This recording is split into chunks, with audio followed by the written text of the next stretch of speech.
আমি কোরআনুল করিম থেকে একটি আয়াত কারিমা তেলাওয়াত করেছি। এই আয়াত হচ্ছে সূরা বাকারা প্রথম পারা 31 নম্বর আয়াত, যে আয়াতের মধ্যে আল্লাহ জাল্লা শানুহু হযরতে আদম আলাইহিস সালামের আলোচনা করেছেন, ফেরেশতাগণের আলোচনা করেছেন, এবং সেই আলোচনাটা হয়েছিল এলমের ব্যাপারে। আলোচনাটা হয়েছিল কিসের ব্যাপারে? এলমের ব্যাপারে। আল্লাহ জাল্লা শানুহু হযরতে সাইয়্যিদানা আদম আলাইহিস সালামকে সৃষ্টি করার জন্য ফেরেশতাদের থেকে পরামর্শ চেয়েছিলেন, এই ফেরেশতারা, আমি জমিনের মধ্যে আমার প্রতিনিধি প্রতিষ্ঠিত করব, ইন্নী জাইলুন ফিল আরদি খলিফা, তোমরা আমাকে মতামত দাও। ফেরেশতারা ভেটো দিয়েছিল প্রস্তাবের মধ্যে, ক্বালু আতাজআলু ফিহা মান ইউফসিদু ফিহা ওয়া ইয়াসফিকুদ দিমাআ ওয়া নাহনু নুসাব্বিহু বিহামদিকা ওয়া নুকদ্দিসু লাক। আয় আল্লাহ, আপনি কি জমিনে এমন এক খলিফা প্রতিষ্ঠিত করবেন যারা জমিনের মধ্যে মারামারি করবে, কাটাকাটি করবে, খুনাখুনি করবে? আমরা তো আপনার তসবিহ পড়তেছি, আমরা তো আপনার গুণগান করতেছি। আমার আল্লাহ বলেন, ইন্নী আ'লামু মা লা তা'লামুন, আমি যা জানি তোমরা তা জানো না। হযরত আদম আলাইহিস সালামকে সৃষ্টি করলেন, এরপর সব কিছুর এলম আদম আলাইহিস সালামকে শিখিয়ে দিয়েছেন কে? বলেন, জবান খুলে বলেন, কে? আল্লাহ সুবহানাহু ওয়া তাআলা শিখিয়ে দিয়েছেন। তারপর আমার আল্লাহ বলেন, ওয়া আল্লামা আদামাল আসমাআ কুল্লাহা, সব কিছুর নাম আদম আলাইহিস সালামকে শিক্ষা দিয়েছেন। সুম্মা আরাদাহুম আলাল মালাইকা, তারপর ফেরেশতাদের সামনে পেশ করলেন। ফেরেশতাদেরকে আমার আল্লাহ বলেন, ফাকালা আম্বিউনি বিআসমাই হাউলাই, এই জিনিসগুলোর নাম বলো, এটার নাম কি, এটার নাম কি, এটার নাম কি, এটার নাম কি, এটার নাম কি? একটা একটা করে আমার আল্লাহ সুবহানাহু ওয়া তাআলা ফেরেশতাদের থেকে জিজ্ঞাসা করতেছেন। ফেরেশতাদেরকে যেহেতু এই এলম দেওয়া হয় নাই, এই নামগুলো জানিয়ে দেওয়া হয় নাই, এই জন্য তারা বলতে পারতেছে না, উত্তর দিতে পারতেছে না, কোন নাম বলতে অক্ষম হয়ে গেছে। আমার আল্লাহ আদম আলাইহিস সালামকে বলেন, আয় আদম, এটার নাম কি? উদাহরণস্বরূপ স্পিকার, এটার নাম কি? মোবাইল, এটার নাম কি? স্ট্যান্ড, এটার নাম কি? গালিচা, এটার নাম কি? প্যান্ডেল। এইভাবে এক একটা নাম হযরত সাইয়্যিদনা আদম আলাইহিস সালাম যখন বলতে লাগলেন, এর আগে তো ফেরেশতারা বলতে পারেননি, তখন ফেরেশতারা বলতে লাগলেন। 32 নম্বর আয়াত সূরা বাকারা, ক্বালু সুবহানাকা লা ইলমা লানা ইল্লা মা আল্লামতানা ইন্নাকা আনতাল আলিমুল হাকীম। তখন ফেরেশতারা বলতে লাগলেন, আয় আল্লাহ, আপনি আমাদেরকে যা জানিয়েছেন তা আমরা জানি, এর বাইরে আমরা আর কিছু জানি না।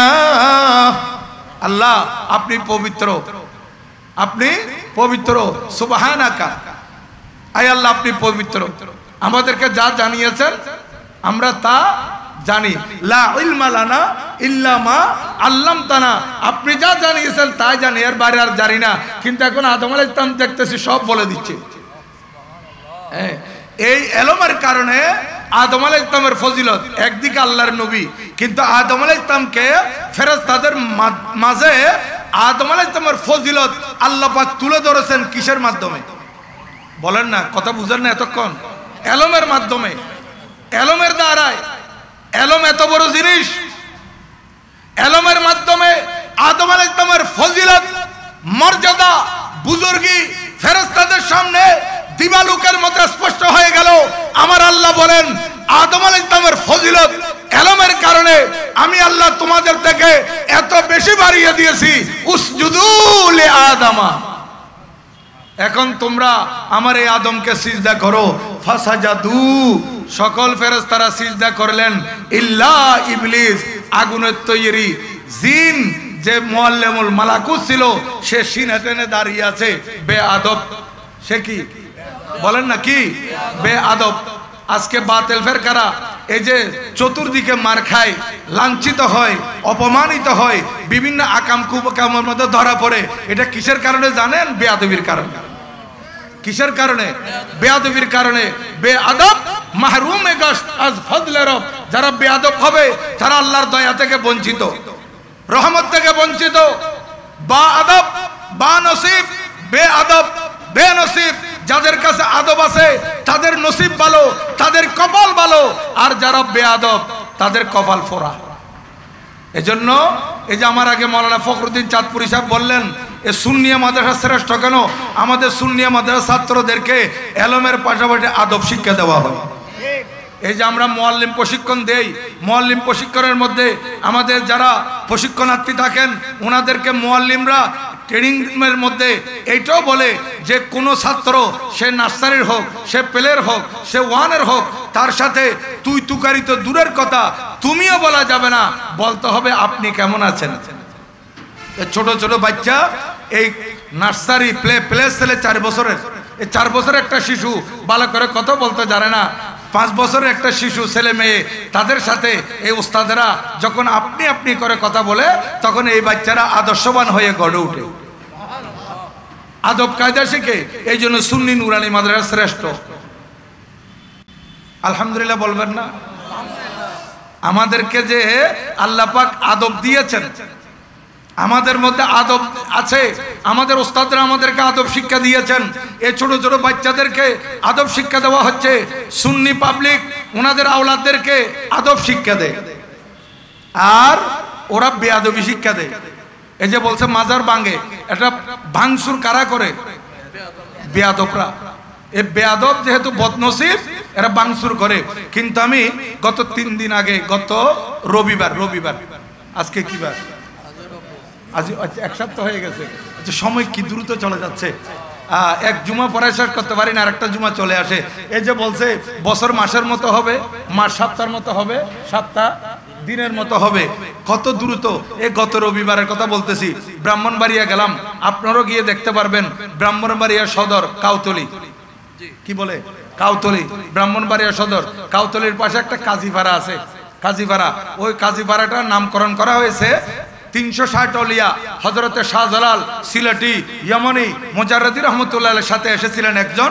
উনি ব্রাহ্মণবাড়িয়ায় এসে ওখানে আস্তানা করেছিলেন। হযরতে শাহ সুফি কাজী মাহমুদ শাহ রহমতুল্লাহ আলাইহি, ওনার মাজারে পাক বড় সুন্দর, আমি জিয়ারত করে আসছি। আমার এখানে ছবি আছে মাজারের, এটা রাখছি ফেসবুকে দেওয়ার জন্য। এই যে মাজারের ছবি, এটা কেন রাখছি জানেন? ওয়াহাবিরা বিভিন্ন জায়গায় মাজার ভাঙছে, কিন্তু এই মাজারের পরিচালনা ওয়াহাবিদের হাতে। এই মাজারের পরিচালনাটা স্পষ্ট করে বলতেছি, কাদের হাতে? ওয়াহাবিদের হাতে। ওখানে পুরো এলাকাটা ওয়াহাবি এলাকা, কাজীপাড়া। আপনারা নিজেরা গিয়ে প্রত্যক্ষ করে আসবেন। এই ওয়াহাবিরা সেখানে ওরস করে, ওয়াহাবিরা সেখানে মাহফিল পড়ায়, ওয়াহাবিরা সেখান থেকে টাকা পয়সা যা আছে এগুলা তারা খায়। তো তারা যখন খাইতে পারে তখন এটা জায়েজ হয়ে যায়। কিন্তু তারা যখন মাজার ভাঙতেছে, তো এটা তো তাদের নাগালের ভিতর ছিল, এটা তো আগে ভাঙতে পারতো, বলেন না? এটা ভাঙতে পারতো। কত সুন্দর মাজার, দেখলে মন জুড়ায় যায়, চাকচিক্য কত সুন্দর। এটা ভাঙে নাই কেন? এখানে দায়িত্ব তাদের। এখান থেকে তারা খাইতে পারতেছে, টাকা পয়সা মান্যতের যেগুলো আছে এগুলো তারা নিয়ে যায়, এই জন্য এটা ভাঙে নাই। তো যেগুলো তারা ধরতে পারে না, যেখানে যাইতে পারে না, এগুলো তাদের জন্য নাজায়েজ হয়ে গেছে। যেগুলো সুন্নিদের দখলে আছে এগুলোর প্রতি তাদের হিংসা। কেন? এগুলো তাদেরকে দায়িত্ব দিয়ে দেন, তখন তারা মাজারের পক্ষে কথা বলবে। শিক্ষা লগ্ন ভাইলি আরাম হয়ে যায়। আয় হায় হায়, যাই হোক, এই বেয়াদবগুলো এরা বেয়াদবির মধ্যে থাকবে। এই বেয়াদবি করতে করতে এরা জাহান্নামে যাবে। কোথায় যাবে? জাহান্নামে। এখন আপনারা বলতে পারেন হুজুর জাহান্নামের টিকিট কি আপনি দিচ্ছেন? না, আমি দিই নাই, এটা আমার ১,৫০০ বছর আগে আমার পেয়ারা রাসূল দিয়েছেন, আমি কেন দেব? আল্লাহর প্রেমে দানায়ে গুয়ুব মুনাজ্জাহুন আনিল উয়ুব আরওয়াহুনা ফিদাহু সাল্লাল্লাহু তাআলা আলাইহি ওয়াসাল্লাম নবুয়তের জবানে ঘোষণা দিয়েছেন। আবু দাউদ শরীফের হাদিস, মেশকাত শরীফের 30 পৃষ্ঠার মধ্যে আছে। আল্লাহর নবী ইরশাদ করেন, ও আমার উম্মত, বনি ইসরাইল 72 দলে বিভক্ত ছিল, আমার উম্মত হবে 73 দলে, তোর মধ্যে 72 দল হবে জাহান্নামী। এটা সহিহ হাদিস। 72 দল কি বলেন না? 72 দল কি? জাহান্নামী। এটা হাদিস শরীফ। মাত্র 1 দল হচ্ছে জান্নাতি। জান্নাতি কয় দল? জান্নাতি কয় দল? এক দল। সাহাবায়ে কেরাম জিজ্ঞাসা করলেন হুজুর সে এক দলের মধ্যে কারা থাকবে? নবীজি উত্তর বললেন মা আনা আলাইহি ওয়া সাহাবী, আমি এবং আমার সাহাবায়ে কেরাম যে দলের উপর আছে সেটাই জান্নাতি দল। এ তাহলে বুঝা গেল আল্লাহর প্যারা মাহবুব সাল্লাল্লাহু তাআলা আলাইহি ওয়া আলা আলিহি ওয়া সাহবিহি ওয়া সাল্লামার সেই দল সাহাবায়ে কেরামের সেই মত পথের উপর আছে একমাত্র আহলে সুন্নাত ওয়াল জামাতের অনুসারীরা, একমাত্র সুন্নি মুসলমানরা। এই জন্য নবীজি এবং সাহাবায়ে কেরামের পথমতে যারা আছে তাদেরকে সংক্ষেপে বলা হয় সুন্নি মুসলমান। বলেন না কি বলা হয়? সুন্নি মুসলমান। আমরা আপনারা কি উত্তর দিচ্ছেন? আপনারা আমরা কি? আমরা আপনারা কি? সুন্নি মুসলমান। তাহলে আমরা সামনে আসো, আমরা আপনারা সুন্নি মুসলমান। আরে আমাদের মধ্যে এত দুর্বলতা কেন? এটা অহংকার করে বলতে পারবেন আমরা সুন্নি মুসলমান। ইন্ডিয়া পাকিস্তান সফর করেন, সেখানে দেখবেন সুন্নিরা এই ছোট ছোট স্টিকার করে লাগাই দেয় টেবিলের মধ্যে, দোকানের আলমারিতে, দরজার চৌকাঠের মধ্যে লাগিয়ে দেয়, ফখর সে কহো कि हम सुन्नी मुसलमान हैं। अल्लाहु अकबर या रसूलुल्लाह सल्लल्लाहु अलैहि वसल्लम या गौसला दोस्तों जिंदाबाद जिंदाबाद। এটা নিয়ে প্রাউড ফিল করবেন যে আল্লাহ পাক আমাদেরকে জাহান্নামী দলের অন্তর্ভুক্ত করে নাই, ওই বদনসিবগুলোর অন্তর্ভুক্ত করে নাই, আমাদেরকে আল্লাহ পাক জান্নাতি দলের অন্তর্ভুক্ত করেছেন। সুবহানাল্লাহ। একমাত্র জান্নাতি দল আহলে সুন্নাত ওয়াল জামাত। এই কারণে ওই বাতিল ফিরকারা ওরও মাঝে মাঝে সুন্নি দাবি করে। আমি আপনাদেরকে বোঝার জন্য বলি, মনে করেন ইনি ওদুদিয়া মাদ্রাসার প্রিন্সিপাল, ওখানে শিক্ষক নেবে, শিক্ষক, তাহলে শিক্ষক যখন নিয়োগ বিজ্ঞপ্তিতে আসলো পেপারে, তখন যারা ওখানে প্রার্থী হবে তারা কি দিবে বলেন? দরখাস্ত। কি দিবে? দরখাস্ত দিবে, বায়োডাটা দিবে, জীবন বৃত্তান্ত দিবে। দরখাস্তের মধ্যে এমনি ছুটির দরখাস্ত যেরকম সেরকম লেখে না, এটার মধ্যে কিছু সিস্টেম আছে। প্রথমে নাম, পিতার নাম, গ্রাম, ইউনিয়ন, ডাকঘর, উপজেলা, জেলা সব লেখার পর জন্ম, এই সব লিখবে। এগুলো লেখার পর ধর্ম একটা আছে, বর্ণ একটা আছে। ধর্ম একটা আছে, বর্ণ একটা আছে। ধর্ম তো সবাই লিখবে ইসলাম। ধর্ম কি লিখবে? ইসলাম। এইবার আসেন বর্ণ, বলেন বর্ণের মধ্যে কি লিখবে? সুন্নি।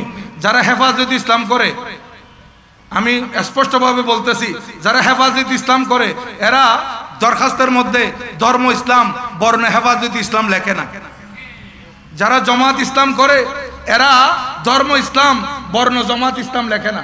যারা তবলিগি ধর্ম ইসলাম, বর্ণ তবলিগি জামাত এটা লেখে না। এরা ওই ধর্ম লেখে ইসলাম, বর্ণ লেখে সুন্নি। এটা মনে রাখবেন, ধর্ম লেখে ইসলাম, বর্ণ লেখে সুন্নি। কিরে ভাই আপনি হেফাজত ইসলাম করেন না? আপনাকে তো লাঠি নিয়ে রাস্তায় রাস্তায় দৌড়তে দেখছি। হেফাজত ইসলাম করেন, আপনি তো মাজার ভাঙ্গার মধ্যে অগ্রগামী ছিলেন, এখানে সুন্নি লেখছেন কেন? আপনি তো হেফাজত ইসলাম, আপনি তো জামাত ইসলাম। আপনি ওই সুন্নিদের যারা আপনাদের আয়ত্তের মধ্যে আছে, ওই প্রতিষ্ঠানে যারা সুন্নি ছিল তাদেরকে দৌড়ানোর জন্য আপনি এখানে অগ্রণী ভূমিকা পালন করছিলেন। কই এখন আপনি এখানে সুন্নি কেন লিখতেছেন? সারা উত্তর দিবে যে বাইরে আমি শিবির করি ঠিক, আমি জামাত ইসলাম করি ঠিক, আমি তবলিগ ইসলাম করি, আমি হেফাজত ইসলাম করি, কিন্তু এখানে ধর্ম ইসলাম, বর্ণ সুন্নি না লেখা, ওগুলো যদি দিই কিয়ামত পর্যন্ত আমার দরখাস্ত ফাঁস হবে না। আমার দরখাস্ত পাশ হবে না, আমার দরখাস্ত প্রিন্সিপাল সাহেব অ্যাকসেপ্ট করবে না, কমিটি এটাকে গ্রহণ করবে না। এই জন্য আমাকে লিখতে হচ্ছে ধর্ম ইসলাম, বর্ণ সুন্নি। আরে জামাত ইসলাম, আরে হেফাজত ইসলাম, আরে তবলিগ ইসলাম, তোমরা সেইটা দরখাস্তের মধ্যে লিখতে পারতেছো না, সেখানে সুন্নির আশ্রয় নিচ্ছ। দুনিয়াতে সুন্নি না লিখলে তোমার একটা দরখাস্ত কবুল হচ্ছে না, তো তুমি কেমনে বুঝলে কিয়ামতের ময়দানে সুন্নি ছাড়া পার হইতে পারবে? সুন্নি হতে হবে, এটা প্রাউড ফিল করবেন যে আমি সুন্নি মুসলমান। আল্লাহ পাক আমাদেরকে সুন্নি ঘরে জন্ম দিয়েছে। আমরা নবীর আশিক, নবীর প্রেমে আমরা মত্ত, নবীজির মহব্বতে আমরা জীবন দিতে পারবো। কেউ জিজ্ঞাসা করছে হযরত ইউসুফ আলাইহিস সালামের মহব্বতে, ইউসুফ আলাইহিস সালামের সৌন্দর্য, মহব্বতে না সরি, ইউসুফ আলাইহিস সালামের সৌন্দর্যের মধ্যে মিশরের নারীরা কি কাটাইছিল? হাত কাটাইছিল। হাত কাটাইছিল, আঙ্গুল নয়। আঙ্গুল কাটতে কাটতে ওয়াকাত্তানা ইসবাহুন্না নয়, ওয়াকাত্তানা আইদিয়াহুন্না, আঙ্গুল নয়, আঙ্গুল কাটতে কাটতে ফোঁসাইতে ফোঁসাইতে হাত পর্যন্ত কাটি ফেলছে। এদের খবর হয় নাই। তো এখন আমার নবীজির মহব্বতে এরকম কেউ কাটাইছে? আমার আলা হযরত বলতেছেন না, শুধু হাত কাটায় নাই, মিশরের নারীরা হযরত ইউসুফ আলাইহিস সালামের সৌন্দর্যের উপর তারা তো আঙ্গুল কাটাইছিল, হাত কাটাইছিল। আর আমার নবীজির ব্যাপার যখন আসছে, হোসনে ইউসুফ পে কাটে মিস্র মে আঙ্গশে তে জানা, হোসনে ইউসুফ পে কাটে মিস্র মে আঙ্গশে তে জানা, सर कटाते हैं तेरे नाम पे मर्दान अरब। আলা হযরত কেবলা বলেন, ওরে দুনিয়ার মানুষ, মিশরের নারীরা হযরত ইউসুফ আলাইহিস সালামের সৌন্দর্যের উপর শুধু হাত কাটাইছিল, আর আমার নবীজির সৌন্দর্য শুধু দেখে নাই, নবীজির নাম শুনছে। নবীজির সৌন্দর্য দেখলে কি রকম পাগল হতো। আমার নবীর নামের উপর আরবের যুবকেরা নিজের গর্দন পর্যন্ত কাটিয়েছিল। এরা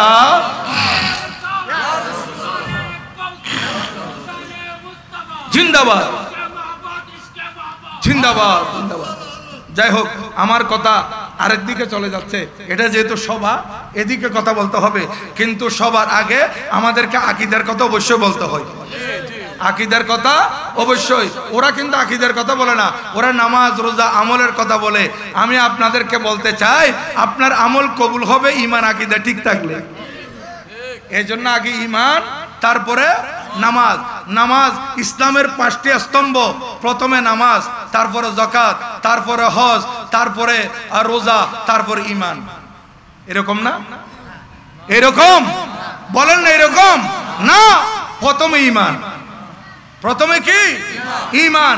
এবার ঈমান যখন আপনি কবুল করেছেন, ঈমান যখন গ্রহণ করেছেন, আল্লাহকে এক মেনে নিয়েছেন, আমার নবীজিকে আল্লাহর প্রিয় রাসূল মেনে নিয়ে আপনি যখন কলমা পড়ে মুসলমান হয়ে গেলেন, এখন দ্বিতীয় নম্বর আপনার উপর ফরজ হয়ে গেছে নামাজ। তা আপনি ঈমানের কথা না বইলা শুধু নামাজ পড়লে হবে? রবীন্দ্রনাথ ঠাকুর দাড়িও আছে, পাঞ্জাবিও আছে, মাথায় শুধু টুপি নাই, একটা টুপি দিল, বাপরি কাটা চুলো আছে, সারা বছর নামাজ পড়লে কবুল হবে? হবে না। কেন? যেহেতু তার ভিতরে কি নাই? ঈমান নাই। যতক্ষণ সে কলমা পড়বে না, তার নামাজের কোনো দাম নাই, দাড়ির কোনো দাম নাই। এ দাড়ির নাম ঈমান নয়, টুপির নাম ঈমান নয়, আমার জুব্বার নাম ঈমান নয়, আলকাল্লার নাম ঈমান নয়। আমার ঈমান ভিতরে থাকবে। ঈমান থাকলে আপনার দাড়ির দাম, ঈমান থাকলে টুপির দাম, ঈমান থাকলে পাঞ্জাবির দাম, ঈমান থাকলে আপনার দাম। ঈমান নাই তো কিছু নাই। প্রথমত ঈমান লাগবে, আকীদা মজবুত হতে হবে, তারপর আমল। আমরা সুন্নিরা এগুলাই শিক্ষা দিই, কিন্তু বাতিলরা ঈমানের শিক্ষা দেয় না, আর বলে যে যা চাইবে ডাইরেক্ট আল্লাহর কাছে, যা চাইবে ডাইরেক্ট আল্লাহর কাছে। আমাদের সুন্নি নুরানি বোর্ড এবং নুরানি সুন্নিয়া বোর্ড, এখানে যে বইগুলো আমরা ছাপিয়েছি, এই বইয়ের মধ্যে শরীয় শারিয়া রশি দীর্ঘির মধ্যে আমার ছোট ছোট বাচ্চাদেরকে আমরা ঈমান আকীদার প্রশিক্ষণ দিচ্ছি সেখানে। যেমন দেখেন, আমাদের শরীয় ছোট ছোট বাচ্চারা পড়বে শরীয়। আমরা, আপনারা যারা মুরব্বী আছেন, আমাদের বছর সদাগর সাহেব আছেন, আপনারা যখন ছোট ছিলেন 4 বছর 5 বছর, বাবারা ভাইয়েরা আপনাদেরকে বই এনে দিয়েছে, বাংলা বই, শরীয়তে শরীয় শারিয়া, শরীয়তে অজাগর পড়ছেন না আপনারা? পড়েন নাই? শরীয়তে কি? অজাগর। শারিয়াতে আম, আম, রস্যইতে ইঁদুর, দীর্ঘইতে ঈগল। এখন আমরা কি পড়ি? শরীয়তে আল্লাহ, শরীয়তে আল্লাহ। আর এখানে দিয়েছে শারিয়াতে আজান, আর শরীয়তে ওযু। শরীয়তে কি? ওযু। শারিয়াতে এখানে দিয়েছে আজান, আমাদের গুলাতে দিয়েছে আল্লাহ। শারিয়াতে আল্লাহ, সেখানে লেখছে আল্লাহকে যে পেতে চায় নবী ছাড়া নাই উপায়। আল্লাহকে যে পেতে চায় নবী ছাড়া নাই উপায়। কারণ আমার আল্লাহ নিজে বলতেছেন, ওয়ালাউ আল্লাহুম ইযলামু আনফুসাহুম জাউকা ও মাহবুব নবী আমার বান্দারা নফসের উপর জুলুম করবে, অন্যায় করবে, পাপ করবে, গুনাহ করবে, হঠাৎ তার ভিতর চেঞ্জিং আসবে, পরিবর্তন আসবে, সে বলবে যে আল্লাহ আমি জাহান্নাম স্যার আমার কোনো উপায় নেই, এখন আমি কি করব? আমার আল্লাহ বলেন আমার বান্দা হন্যে হয়ে আমাকে তালাশ করবে কিন্তু আমাকে পাবে না, শেষ পর্যন্ত তারা আপনি নবীর দরবারে আসবে। জাউকা আপনার কাছে আসবে, ফাস্তাগফিরুল্লাহ সে আল্লাহর কাছে গুনাহ মাফ চাইবে। কোথায় আইসা? নবীজির দুয়ারে আইসা। তো নবীজির দুয়ার কোথায়? এইটাও নবীজির একটা দরবার। আমরা যে এখানে বসেছি এটাও নবীজির কি দরবার। আমার মাহবুব নবী আপনার দুয়ারে আসবে এবং আমার কাছে গুনাহ মাফ চাইবে, ওয়াস্তাগফার লাহুমুর রাসূল, এবং তার গুনাহ মাফের যে দরখাস্ত, ওই দরখাস্তের মধ্যে নবী ও মাহবুব নবী আপনার রিকমেন্ড থাকবে। কি থাকবে? সুপারিশ। আপনার সুপারিশ থাকবে। মাহবুব নবী এই দরখাস্তের মধ্যে আপনার সুপারিশ যখন থাকবে তার গুনাহ মাফের দরখাস্তে, সে কি গুনাহ মাফ করছে, কত বড় গুনাহ করছে, তার গুনাহ কি পাহাড় সম নাকি আরো ছোট না আরো বেশি, আমি আল্লাহ সেটা দেখবো না। আপনার দরখাস্তের মধ্যে আপনার সুপারিশ দেখা মাত্র আমি তার গুনার দিকে তাকাবো না, তাকে জীবনের গুনাহ মাফ করে দেব। তাইলে আমাদেরকে আল্লাহকে পেতে চাইলে এটা কি দেড়ে কি সমস্যা? তোমরা বসো না, বসো, তোমরা এটা দেখতে হয়। ওনাকে যারা আছে ওনারা ইয়া করবে, তোমরা বসে যাও, তোমরা বসো। তোমরা কি দায়িত্ব পালন করতে পারবে নাকি? ওনাকে উঠাইতে পারবা? বসো। আল্লাহ পাক ওনাকে সেবা করুক। আল্লাহুম্মা সাল্লি আলা সাইয়্যিদিনা মাওলানা মুহাম্মদ ওয়া আলা আলি সাইয়্যিদিনা। তো আমরা বলি যে এদিকে দেখেন, এদিকে দেখেন, এই বাচ্চারা তোমরা এদিকে দেখো। আমরা বলি যে আল্লাহকে পাইতে চাইলে এইদিকে দেখেন, এই বাচ্চা ওই ফুলা, আল্লাহকে পাইতে চাইলে কি নবী ফইলে দুধ দিলে তাহে দুধ দিতাম। আল্লাহকে পেতে চাইলে কি লাগবে? নবীজিকে লাগবে। আল্লাহকে পেতে চাইলে কাকে লাগবে? নবীজিকে লাগবে। ইন আর অভ্যেস দেওয়া যায় নইম ভাই, আর অভ্যেস মসজিদ তাইলে দেখবেন যে সিঁড়ির পুরা দাম করে বই তাই উড়ে খালি, হ্যাঁ বই দে সিঁড়ির পুরা আখল্লার নগরে দে যাইন দি যে বই আর তখন লরম পড়িবি নি, মানুষ যাইতে পারবি নি, নসাই এনে সিঁড়ির পুরা দাম করে বই তাই আর বাড়ি অভ্যেস গিয়ে তাইলে কেন করতে পারে? এটা এত জায়গা খালি আছে ওই শহরে নালার ভিতর যাই না বইয়ের সাবিয়ে নিন দিদা তার কি আইন না পারে, অথচ বলছে সড়ক রাস্তা। যাই হোক সম্মানিত উপস্থিতি, আল্লাহকে পাইতে চাইলে কাকে লাগবে বলেন না? নবীজিকে লাগবে। তা আমরা নবীজিকে উসিলা নেই, কিন্তু বাতিলরা সে উসিলা মানে না, বাতিলরা উসিলা মানে না। এরা বলে যে যা চাইবে ডাইরেক্ট আল্লাহর কাছে। এই জন্য কোন আশেক শায়ের কি বলতেছে দেখেন, সত পে চড় সকতা नहीं कोई भी जीना छोड़ कर हक को पा सकता नहीं कोई मदीना छोड़ कर। বলতেছে এদিকে দেখেন, এই বস ওইসে ওইসে ওইসে বসেন বসেন, আর লাগবে না, বসেন বসেন বসে যান। এই বাচ্চা তুমি হাঁটিও না, বসো বসো। বলতেছে ছাদের উপর উঠতে গেলে, এই যে মসজিদ কয়তলা? এটা 2 তলা। তো 2 তলায় উঠতে গেলে কি লাগবে? সিঁড়ি লাগবে, অথবা বহুতলের লিফট লাগবে। হ্যাঁ, সিঁড়ি ছাড়া উঠা যাবে 2 তলায়? কেউ যদি 2 তলায় বলে যে আমি সিঁড়ি, এটা উসিলা, উসিলা হারাম, আমি সিঁড়ি ব্যবহার করবো না, আমি লাফ দিয়ে উঠবো, পারবে? পারবে না। কিন্তু 2 তলায় উঠার পর যদি বলে আমি নামতে চাই সিঁড়ি ছাড়া, পারবে, নিচের দিকে লাফ দিতে পারবে। 8 ট্যাং বাইবু ধরি, হাত ট্যাং ভাঙবে, নতুবা মৃত্যু ঝুঁকি থাকবে, তো ডাইরেক্ট নামতে পারবে, কিন্তু ডাইরেক্ট উঠতে পারবে না। এই জন্য বাতিল ফেরকারা ডাইরেক্ট আল্লাহকে কেন চায় জানেন? এরা এদের ঠিকানা জানে, এদের ঠিকানা হচ্ছে নিচের দিকে, আর আমাদের ঠিকানা উপরে। আমাদের ঠিকানা কোথায়? উপরে, জান্নাত উপরে, জাহান্নাম নিচে। এই কারণে আমরা সুন্নিরা ওসিলা তালাশ করি উপরে যাওয়ার জন্য, আর এরা ডাইরেক্ট যায় কেন? কোনো ওসিলা লাগে না, নিচের দিকে যাইতে কি লাগে না? ওসিলা লাগে না, ডাইরেক্ট যতটুকু যাইতে চাই যাইতে পারবে। মুসলমান, এই তালেব এলম এতগুলো বসছে, এগুলোর দাম অনেক বেশি। এই বাচ্চাগুলোকে মহব্বত করবেন, আদর করবেন, মাথায় হাত বুলিয়ে দিবেন। এদেরকে দেখবেন যারা কমিটিতে আছে, ওনারা তো কমিটিতে আছেই। আমার সভাপতি নুরুল আলম ভাই, নুরুল আলম ভাই আর SM নইমুদ্দিন ভাই, ওনারা আছেন। মাশাআল্লাহ, বসেন। এই কমিটির মধ্যে যারা আছেন ওনারা তো রাত দিন তদারকি করতেছেন। কিন্তু আমি আপনাদের এলাকাবাসীকে বলবো, মাঝে মাঝে আইসা আপনারা এখানে যে লেখাপড়া চলে তখন একটু দেখবেন, একটু উকি মেরে দেখবেন। ক্লাসের মধ্যে শিক্ষকরা পড়াচ্ছেন, আপনি মহব্বত নিয়ে আসবেন।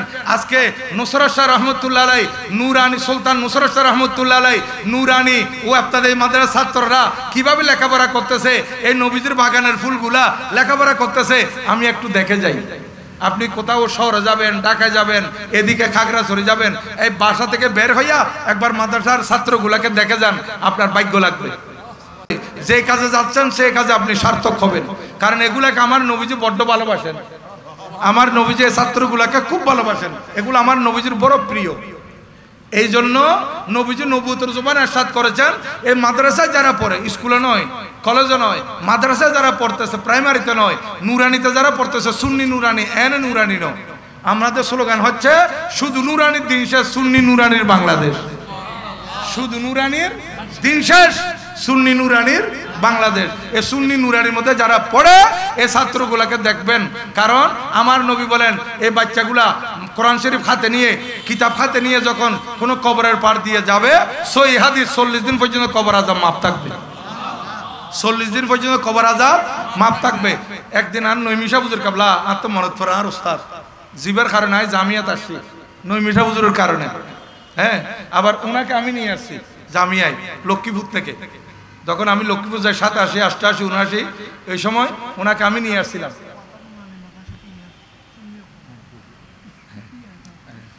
দেখেন, এই ওনাকে আমি নিয়ে আসছি, ঠিক আছে। এখন আমি আপনাদেরকে বলি, এখন ওই নইমিশা হুজুরের কারণে আমি জামিয়াতে আসছি। আমি তখন আলম সাহেবরা পড়তাম জমাতের মাদ্রাসা রাঙ্গুনিয়ায়, আমাদের নিজ বাড়ি ওখানে তো, কিন্তু এখানে তো আমাদের বাড়ি করছে তো পরে।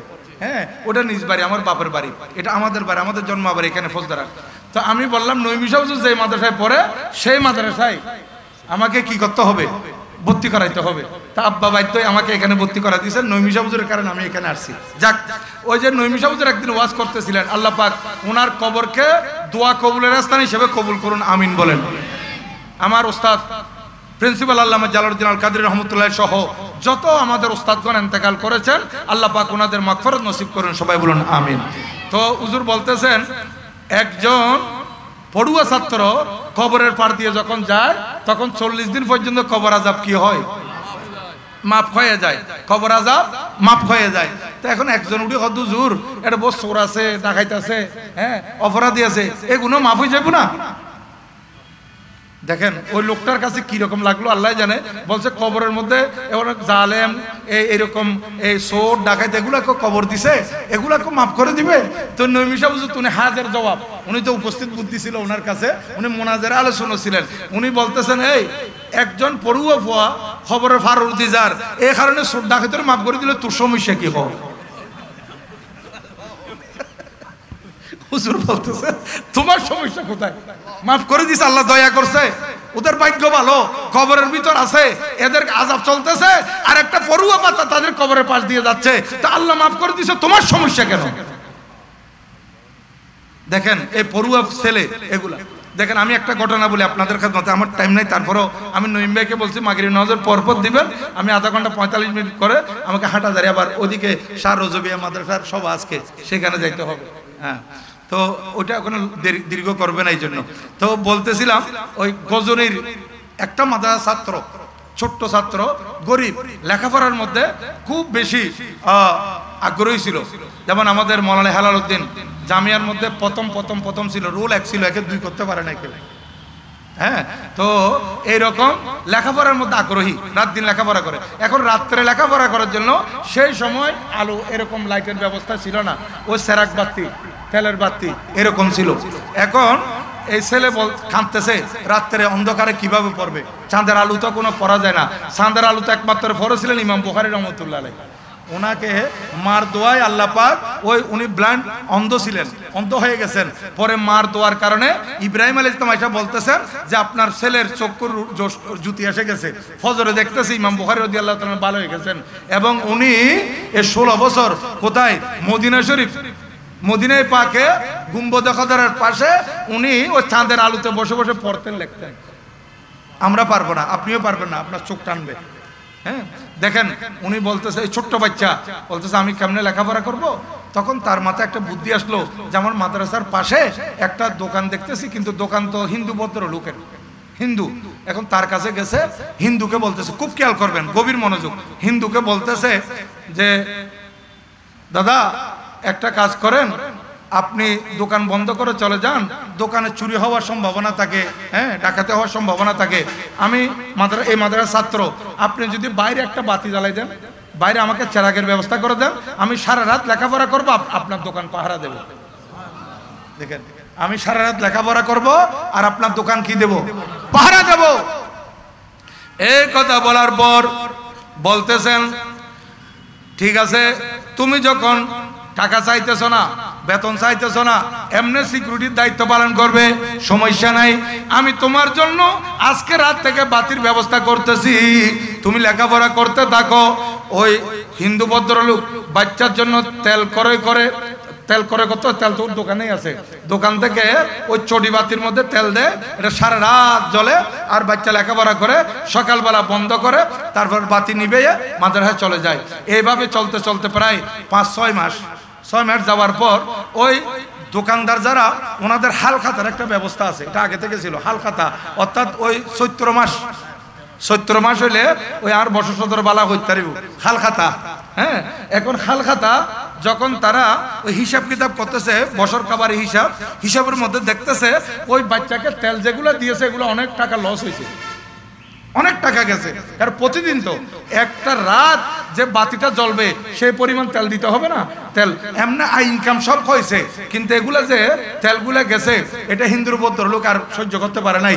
ছেলেটাকে ডেকে বলতেছে আমি হাল খাতার হিসাব করছি, তোমাকে যে তেলগুলা দিয়েছে এগুলো আমার লস, আমার দোকান কে চুরি করবে, আমার দোকান কে ডাকাতি করবে, কোনো সমস্যা নাই, আজকে থেকে আমি তোমাকে আর বাতি দিতে পারবো না। বাতি বাকি নো, আবার বোধকে বাকি মনে করি, বাকি নো বাতি আলো, আমি তোমার জন্য লাইটের ব্যবস্থা করতে পারবো না। এই ছেলে দিছে কান্না, আরে কাঁদতে মাদ্রাসায় চলে গেছে। মাদ্রাসায় গিয়ে কাঁদতেছে, আমি আজকে রাত্রে থেকে লেখাপড়া কেমনে করব, এতদিন আমি ওর দোকানের সামনে বসে লেখাপড়া করছি, তাকে আমি দোকানটাও পাহারা দিছি, সে কেন আমাকে আর বাতি দিচ্ছে না, তেল জ্বালাচ্ছে না আমার জন্য, তেল দিচ্ছে না আমার জন্য। এখন সে কাঁদতেছে, কাঁদতে এক পর্যায়ে ছেলে বেহুশের মতো হয়ে গেছে, ঘুমিয়ে পড়ছে। মুসলমান, ওই ঘুমের মধ্যে আল্লাহর পেয়ারা মাহবুব দানায়ে গুয়ুব মুনাজ্জাহুন আনিল উয়ুব আরওয়াহুনা ফিদাহ সাল্লাল্লাহু তাআলা আলাইহি ওয়াসাল্লামার দিদার হয়ে গেল, সাক্ষাৎ হয়ে গেল। ইমামুল আম্বিয়াকে দেখলেন, ওই বাচ্চা খুশির সীমা নাই। স্বপ্নের মধ্যে আল্লাহর পেয়ারা মাহবুব সাল্লাল্লাহু আলাইহি ওয়াসাল্লামকে দেখা মাত্র কদম মুসি করে ফেললো, কদমের মধ্যে চুমা দিল, কান্না মুছতেছে, ইয়া রাসূলুল্লাহ আপনি কোত্থেকে? আমার নবীজি বলেন, ও আমার উম্মতের ছোট্ট বাচ্চা, শুনো, তুমি তো লেখাপড়া করো, তুমি কাঁদতেছো কেন? তোমার কান্নার কারণে আমি মদিনা শরীফ থাকতে পারি নাই, আমি তোমাকে সাক্ষাৎ দেওয়ার জন্য আসছি। ওই বাচ্চা বলতেছে, ইয়া রাসূলুল্লাহ আমি দিন ধর্ম শিখতেছি, ইসলাম সম্পর্কে শিখতেছি, কোরআন সুন্নাহর ইলম অর্জন করতেছি, দিনকে জিন্দা করব, দিনকে জিন্দা রাখবো, এই কারণে আমি এই আলমগুলো শিখতেছি। হুজুর 6 মাস পর্যন্ত ওই হিন্দু সওদাগর আমাকে তেলের বাতি দিয়েছিল, আমি এখানে লেখাপড়া করেছিলাম, কিন্তু আমাকে এখন আর বাতি দিচ্ছে না, আমি কাঁদতেছি, অন্য কোনো কারণে নয়। ইয়া রাসূলুল্লাহ আমি যে রাত্রে পড়তে পারবো না এই জন্য কাঁদতেছি। আমার নবী বলেন, মাথায় হাত বুলিয়ে দিয়ে বলতেছেন, ও বাচ্চা তোমাকে আর কাঁদতে হবে না, তুমি যে কোনো প্রকারে আগামীকাল সকালবেলা এই গজনীর বাদশা সুলতান মাহমুদ গজনবীর দরবারে যাবে। বড় করে বলেন না সুবহানাল্লাহ। গজনীর বাদশার কাছে যাবে। এখন না বাদশার দরবারে যাওয়া অনেক টাফ ব্যাপার, অনেক প্রোটোকল মেনটেন করে যাইতে হয়, কিন্তু সেই সময় এরকম ব্যবস্থা, এরকম প্রোটোকল মেনটেন করতে হতো না, এরকম নিরাপত্তা সিকিউরিটি এতগুলোর দরকার ছিল না। এই চলে যেতে পারতো, যে কোনো প্রকারে চলে যেত। এই বাচ্চা চলে গেছে আমার ওই সুলতান মাহমুদ গজনবীর দরবারে, যাই বলতেছে এর আগে আমার নবীজি বলেন তুমি সুলতান মাহমুদ গজনবীর দরবারে যাবে এবং বলবে তোমার লেখাপড়ার জন্য রাত্রে যাতে তুমি লেখাপড়া করতে পারো তোমার জন্য বাতির ব্যবস্থা করতে বলবে, এবং সুলতান মাহমুদ গজনবীকে বলবে এই বাদশাহ যাবো না, আল্লাহর প্রিয় মাহবুব সাল্লাল্লাহু আলাইহি ওয়াসাল্লাম বলেছেন আপনাকে আমার জন্য বাতির ব্যবস্থা করে দিতে, আমার জন্য বাতির ব্যবস্থা, লাইটের ব্যবস্থা করতে। তখন বাচ্চা বলতেছে ইয়া রাসূলুল্লাহ আমি সুলতান মাহমুদ, আপনারা খেয়াল করতেছেন, আমি সুলতান মাহমুদ গজনবীর কাছে যাব, কিন্তু উনি যদি বলে তোমাকে যে নবীজি বলছেন এটার প্রমাণ কি? ইয়া রাসূলুল্লাহ আমি প্রমাণ কি দিব? তখন আমার নবীজি বলেন তুমি সুলতান মাহমুদ গজনবী বলবা, সে সুলতান মাহমুদ গজনবী প্রতি রাত্রে 5000 বার আমি নবীজির উপর দরুদ শরীফ পড়ে তারপর ঘুমাই। আমি নবীজির উপর কয়বার? 5000 বার দরুদ শরীফ পড়া তারপরে ঘুমায়। কিন্তু আজকে 3-4 দিন মনে উনি ব্যস্ত, আমার উপর সে দরুদ শরীফ পড়তেছে না, এটা বলবা।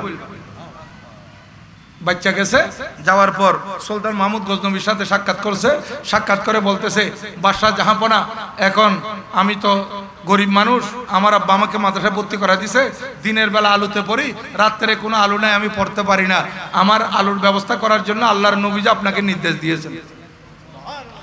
এই গজনীর বাদশাহ সুলতান মাহমুদ গজনবী আপনাকে হায়াতুন নবী নির্দেশ দিয়েছেন, ইমামুল আম্বিয়া নির্দেশ দিয়েছেন, আপনি যে নবীর কলমা পড়েছেন ওই নবীজি নির্দেশ দিয়েছেন আমাকে রাত্রি বেলাও লেখাপড়া করার জন্য ব্যবস্থা করে দিতে, বাতির ব্যবস্থা। এখানে একটা কথা মনে রাখবেন, আমার নবীজিকে স্বপ্নে দেখলে ভুল দেখবে না। নবীজিকে যদি কেউ স্বপ্নে দেখে সেটাও কি ঠিক? কেন? যেহেতু আমার নবীজি সুরত শয়তান ধারণ করতে পারে না। আমার নবীজিকে যদি আপনারাও রাত্রে দেখেন সঠিক দেখবেন, এর মধ্যে কোনো সন্দেহ থাকবে না যে আমি কি নবীজিকে দেখছি নাকি নবীজির সুরত আরেকজনকে দেখছি, এরকম সন্দেহ করার কোনো অবকাশ নাই। নবীজি ইরশাদ করেন মান রাআনি ফিল মানামে ফাকাদ রাআল হাক্কা লিআন্না শায়তানা লা ইয়াতামাসালু বি, আমাকে যদি কেউ স্বপ্ন দেখে সে ঠিক ঠিক আমাকে দেখবে, যেহেতু আমার সুরত শয়তান ধারণ করতে পারে না। এ গেছে আমাকে বাতির ব্যবস্থা করে দিতে বলছে আল্লাহর পেয়ারা মাহবুব সাল্লাল্লাহু আলাইহি ওয়াসাল্লাম। প্রমাণ কি? প্রমাণ দাও। বলছে বাদশাহ জাহাপনা আমি আমার নবীজি থেকে এটা, আপনি যে আমার থেকে জিজ্ঞাসা করবেন এটা আমি জানতাম, এজন্য আমি নবীজি থেকে এই মশলা হল করে আসছি। বলে কি? বলে আপনি প্রতিদিন রাত্রিবেলা নবীজির উপর 5000 বার দরুদ শরীফ পড়ে তারপরে ঘুমান। বাদশাহ বলে যে এটা তো আমার গোপন ব্যাপার, এটা তো আমার বিবিকেও আমি বলি নাই, এটা আমার স্ত্রীকেও আমি বলি নাই, এটা তো কেউ জানে না দুনিয়াতে, শুধু আমি জানি, আমি কাউকে জানাই নাই। আমি তো 5000 বার নবীজির উপর দরুদ শরীফ পড়ে ঘুমাই, এটা কেমনে জানলো? ঠিক বলতেছে আপনি এই 4-5 দিন নাকি মনে হয় খুব ব্যস্ত, আপনি 4-5 দিন ধরে আমার নবীজির উপর দরুদ শরীফ পেশ করতেছেন না। বাদশা কেঁদে দিয়েছে। বাদশা বলতেছে বাবা এদিকে আসো। এই ছোট বাচ্চাকে জড়িয়ে ধরছে, বলতেছে তুমি মাদ্রাসায় পড়ো, তুমি আলমে দিন অর্জন করেছো, তুমি ঠিক বলেছো, এই কথা আমি আমার বিবিকে বলি নাই, দুনিয়ার কাউকে বলি নাই, আর আমি ব্যস্ততার কারণে 2-4-5 দিন দরুদ শরীফ পড়তে পারতেছি না, এটাও ঠিক। তাইলে আমার নবীজি তোমাকে স্বপ্নে দেখা দিয়েছে, এর মধ্যে কোনো সন্দেহ নাই। যাও, শুধু রাত্রিবেলা বাতির ব্যবস্থা নয়, তুমি যতদিন লেখাপড়া করবে সম্পূর্ণ খরচ আমার পক্ষ থেকে। এই জন্য আজকে এই বড়দিঘির পারে যারা মাহফিল শুনতেছেন, অনেকে দোকানপাটে আছেন, অনেকে বিভিন্ন ব্যস্ততার কারণে এখানে আসতে পারতেছেন না, কিন্তু মাইকের আওয়াজে শুনতেছেন। আমি আপনাদের খেদমতে বলবো, আপনাদের কাছে সামর্থ্য আছে, আপনি দেখবেন আপনার পার্শ্ববর্তী গরিব, সে ছেলে এখানে লেখাপড়া করাইতেছে, ফিস দিতে পারতেছে না, টাকা পয়সা দিতে পারতেছে না, বেতন দিতে পারতেছে না। আপনার ছেলে, আপনি পয়সাওয়ালা, আপনার ছেলে ভালো স্কুলে পড়তেছে, ভালো কলেজে পড়তেছে, শত শত টাকা, হাজার হাজার টাকা মাসে বেতন দিচ্ছেন, পাশাপাশি এই 2-1 গরিব ছেলের লেখাপড়ার ব্যবস্থা করেন, দেখবেন আপনার ছেলের ভবিষ্যৎ আরো ভালো হবে। এই মশলা থেকে, এই ঘটনা থেকে বুঝে নেন। এখানে আসবেন, আয়শা নঈম ভাইয়ের সাথে যোগাযোগ করবেন, নুরুল আলম ভাইয়ের সাথে যোগাযোগ করবেন, আসলে কমিটি যারা আছে তাদের সাথে যোগাযোগ করবেন, করে বলবেন যে আপনার এখানে যে ছাত্ররা লেখাপড়া করে কোনো গরিব ছাত্র থাকলে আমি একজনের লেখাপড়া খরচ দেব। আমি দুইজনে লেখাপড়া খরচ দিব, এইরকম আসেন, আয়সা দেখেন আপনাদের পরিবার সুখে শান্তিতে চলবে। এই বাচ্চা লেখাপড়া করতে পারা যে খুশি হবে, এবং সে যদি বড় আলেম হয়, আপনি দুনিয়া থেকে চলে যাওয়ার পরে এটা সদকায়ে জারিয়া হবে। আমাদের বসর সওদাগর সাহেব আছেন, ওনার সাথে যোগাযোগ করতে পারবেন। দেখবেন আপনারা অনেক উন্নতি লাভ করতে পারবেন। আপনার ফ্যামিলির মধ্যে বিভিন্ন অসুখ বিসুখ হলে লক্ষ লক্ষ টাকা চলে যায়, কিন্তু এই উসিলে আপনার অসুখও হবে না, এই উসিলে আপনার পরিবার হেফাজতে থাকবে। কারণ হেফাজত করার মালিক কে? আল্লাহ।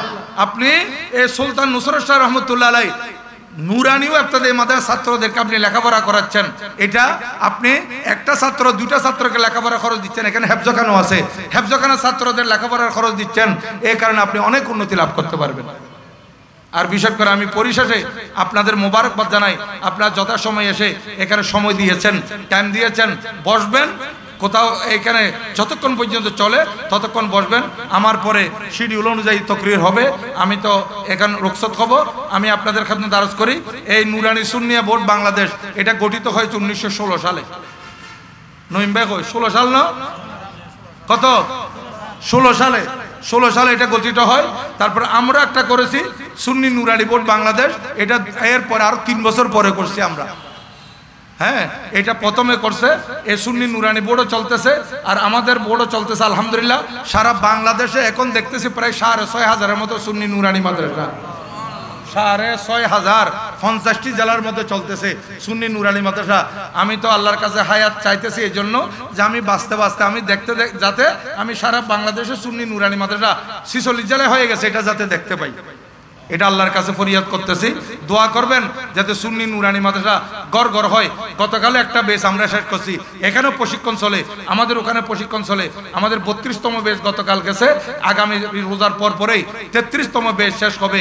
আর এখানেও দেখতেছি 21 এবং 22তম বেসের সনদ বিতরণ হবে। হ্যাঁ, 23তম বেসের সনদ বিতরণ হবে। প্রশিক্ষণ এটা চালু রাখবেন, কারণ সুন্নি নুরানি মাদ্রাসায় পড়াইতে হলে প্রশিক্ষণপ্রাপ্ত শিক্ষক আবশ্যক। প্রশিক্ষণপ্রাপ্ত শিক্ষক ছাড়া পড়ানো সম্ভব হয় না। আর কিছু প্রতারক বাইরে এসে বই বিক্রেতা বই বিক্রি করে বছরে একবার জানুয়ারিতে, এদের আর কোনো কিছু নাই। আমাদের মৌলানা আনিসুজ্জামান সাহেবকে চেয়ারম্যান ঘোষণা করে এ বাটপারি করতেছে। হ্যাঁ, আনিসুজ্জামান সাহেবও জানে না যে ওখানে নুরানির মধ্যে কয়টা বই কোন ক্লাসে কি আছে, এগুলো উনিও জানেন না। জিজ্ঞাসা করলে বলতে পারবে না, হয়তো আমি এখন হয়তো লাইভে হইলে শিখি ফেলাইব। ইয়ার আগে নজানাতে হরে কি আছে, এবারে কিছু হাদিয়ে তোফাতে, তারপরে দি ইতে বছরে বই বেছে বাটপারল এগুলা। কিন্তু এই নুরানি সুন্নিয়া বোর্ড আবার সুন্নি নুরানি বোর্ড, এগুলার মাধ্যমে ইসলামের সুন্নিয়তের খেদমত চলতেছে। আল্লাহ পাক এটা চালু রাখুক, সবাই বলুন আমিন। ওয়া মা আলাইনা ইল্লাল বালাগ। ওয়া আসসালামু আলাইকুম ওয়া রাহমাতুল্লাহি তাআলা ওয়া বারাকাতুহু।